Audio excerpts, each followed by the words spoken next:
Imagine riding across the endless plains of the Wild West, dust swirling in the golden sunset, the crackle of a campfire breaking the silence of a lonely prairie night. Back then, meals weren't just food. They were survival, ingenuity, and a taste of a rugged life most of us can barely imagine today. Hidden in the pages of history are recipes so bold and unexpected they tell the untold story of frontier living, meals that fueled cowboys, outlaws, and homesteaders alike. Today, we're uncovering 6 lost recipes from the Wild West you've probably never heard of, each one a delicious glimpse into a time when every bite carried the spirit of adventure. From strange stews to sweet cactus treats, these forgotten dishes might just change the way you think about American food history. Let's start with a stew that could only belong to the open range. First, son of a gun stew. They called it son of a gun stew, and it was the kind of meal that could make a hungry cowboy feel like he'd struck gold. This legendary dish was born on cattle drives, where nothing went to waste. After a calf was butchered for the trail crew, every edible part, organs, marrow bones, and tender cuts, was tossed into a bubbling iron pot, creating a rich, hearty stew that warmed cold prairie nights. For cowboys riding weeks across the frontier, this wasn't just food, it was comfort. The mix of fresh meat, wild herbs, and campfire smoke gave it a taste no town kitchen could match. And the name? Some say it was a playful nod to its surprising ingredients, a way to keep tenderfoot travelers guessing. It was a dish of pure necessity, but also of celebration, a fleeting luxury in a life ruled by dust and danger. And when the morning came, weary cowboys had another secret to keep them fueled. Second, sourdough flapjacks.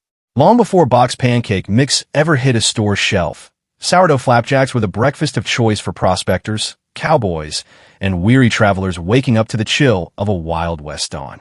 Using a bubbling starter carried in a tin or crock, cooks would mix up a batter that was light, tangy, and almost alive, fermented overnight to perfection. This wasn't just breakfast, it was a lifeline. The starter could last for years if cared for, meaning a miner or ranch hand could keep making flapjacks even when supplies ran low. Their slightly tart flavor paired perfectly with strong black coffee and a drizzle of molasses, giving a bright kick to a rugged morning. For many on the trail, the flapjack starter was treated like a family member, guarded and fed with the same care you'd give a horse. But not every recipe was so warm and inviting. Next, we encounter a dish that might make modern mouths pause. Third, prairie dog pie. Out on the unforgiving prairie, hunger often outweighed hesitation. And that's how prairie dog pie earned its place on the frontier menu. Settlers and hunters, faced with long stretches of empty land and scarce livestock, turned to the plump prairie dog for a surprising source of protein. The meat, cleaned and carefully seasoned, was baked beneath a flaky crust with onions, potatoes, and wild herbs, creating a dish that looked like a classic meat pie, but carried the taste of pure necessity. To pioneers, this wasn't a joke. It was survival. Prairie dog meat was said to be mild, almost like rabbit, and when wrapped in buttery pastry, it became a comfort food in a land where comfort was rare. It's a recipe that shocks modern appetites, but for those tough settlers, it was proof that ingenuity and an empty stomach could turn even the most unexpected ingredient into a hearty meal. And for a slightly more familiar, but still unforgettable, taste, cowboys turned to a smoky pot simmering over the fire. Fourth, desperado beans and bacon. Few smells could draw a cowboy to the campfire faster than a pot of desperado beans and bacon slowly bubbling over the coals. This hearty dish began as a simple pot of beans, but quickly became a trail classic thanks to a clever twist: bacon grease for richness, a touch of brown sugar for sweetness, and even a splash of strong black coffee to deepen the smoky flavor. On long cattle drives or chilly frontier nights, this meal was pure gold. Beans provided steady fuel for endless rides, while bacon gave it that savory kick no hungry rider could resist. Some cooks even added a pinch of chili or molasses, turning a humble pot into a recipe that felt like a reward after days of hard labor. It was cheap, filling, and unforgettable, proof that the simplest ingredients could create the heartiest memories. And when the sun rose high over the plains, cowboys and settlers had another favorite at the griddle. Fifth, chuckwagon fry bread. Light, crisp, and golden brown, chuckwagon fry bread was the kind of treat that turned a rough campfire meal into something close to a celebration.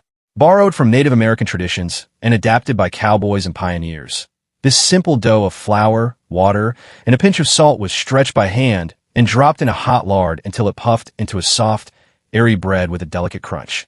For travelers who carried little more than basic supplies, fry bread was a gift. It could be eaten plain, drizzled with honey, or used to scoop up beans and stews, making it as versatile as it was satisfying. Around a crackling fire, the sizzling sound of dough hitting oil was pure comfort, a reminder that even in the harsh Wild West, a warm bite of bread could feel like home. Finally, for those with a sweet tooth, the frontier had one last surprise hidden in the desert. Sixth, cactus candy. In the arid deserts of the Wild West, sweet treats were rare, and that's where cactus candy came into play. Made from the prickly pear cactus, pioneers and desert travelers boiled the fruit down with sugar or honey until it transformed into jewel-like, ruby-red pieces of chewy candy.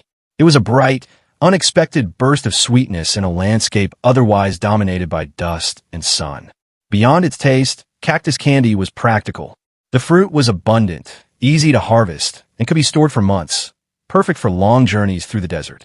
Some pioneers even wrapped it in leaves for portability, making it the frontier equivalent of a candy bar.